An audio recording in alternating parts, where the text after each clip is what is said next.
Assalamualaikum warahmatullahi wabarakatuh. Perkenalkan, nama saya Roja Nur Adilah dengan nomor pokok mahasiswa 2010-124 dari kelas H Hukum Tata Negara. Nah, kali ini saya akan menjelaskan materi bab 3 dari mata kuliah Hukum Tata Negara, yaitu sumber-sumber hukum tata negara. Nah, sumber-sumber hukum tata negara itu ada dua, yaitu formil dan material. Sumber hukum tata negara material itu adalah Pancasila, di mana Pancasila ini termasuk ke dalam sumber hukum tata negara material, karena Pancasila itu sendiri adalah dasar negara Republik Indonesia. Oleh karena itu, setiap peraturan perundang-undangan yang dibuat oleh lembaga yang berwenang haruslah berdasarkan atau menjiwai isi dari Pancasila tersebut dan tidak bolehlah bertentangan dengan Pancasila tersebut. Oleh karena itu, Pancasila selaku hukum tata negara material. Yang kedua adalah sumber hukum tata negara formil, di mana sumber hukum tata negara formil ini ada 5. Yang pertama itu adalah Undang-Undang Dasar 1945 beserta peraturan perundang-undangan di bawahnya. Yang kedua adalah Konvensi Ketatanegaraan. Yang ketiga adalah Jurisprudensi Ketatanegaraan. Yang keempat adalah Traktat Ketatanegaraan. Yang kelima adalah Doktrin Ketatanegaraan. Kali ini saya akan menjelaskan kelima hukum formil ketatanegaraan tadi. Nah, yang pertama Undang-Undang Dasar 1945 beserta peraturan perundang-undangan di bawahnya.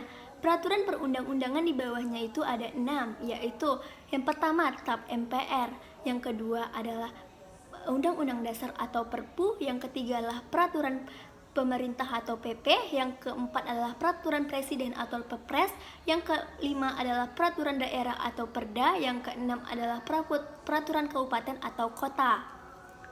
Nah, setiap peraturan ini pasti ada lembaga yang berwenang dalam pembuatannya. Nah, lembaga yang berwenang dalam pembuatannya itu contohnya yang pertama TAP MPR. TAP MPR ini dibuat oleh lembaga yang berwenang seperti MPR. Yang kedua ada Undang-Undang Dasar atau Perpu. Undang-Undang Dasar atau Perpu ini lembaga yang berwenangnya itu adalah lembaga eksekutif selaku presiden dan lembaga legislatif selaku DPR.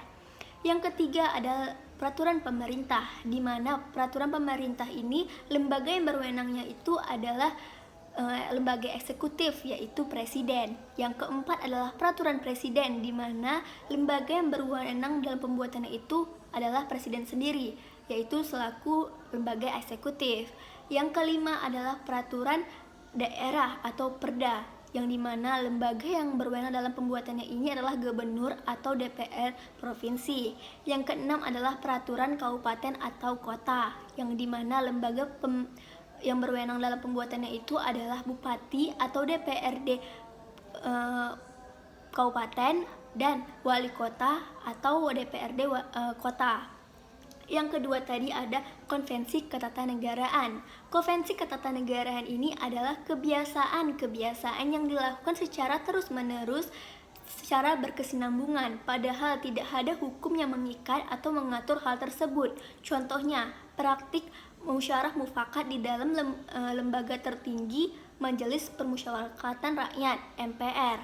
Yang ketiga itu adalah jurisprudensi. Jurisprudensi ini adalah putusan peradilan pada kasus yang sama, tetapi tidak semua putusan peradilan itu bisa masuk ke dalam jurisprudensi ketatanegaraan, karena jurisprudensi ketatanegaraan ini adalah putusan peradilan yang telah diuji oleh Mahkamah Konstitusi dan haruslah sesuai dengan standar jurisprudensi ketatanegaraan tersebut. Nah, yang keempat itu adalah Traktat Ketatanegaraan. Traktat Ketatanegaraan ini adalah perjanjian internasional ketatanegaraan, baik bilateral Indonesia dengan Malaysia maupun multilateral. Contohnya, Indonesia dengan Jepang baik dalam transfer peralatan di bidang pertahanan.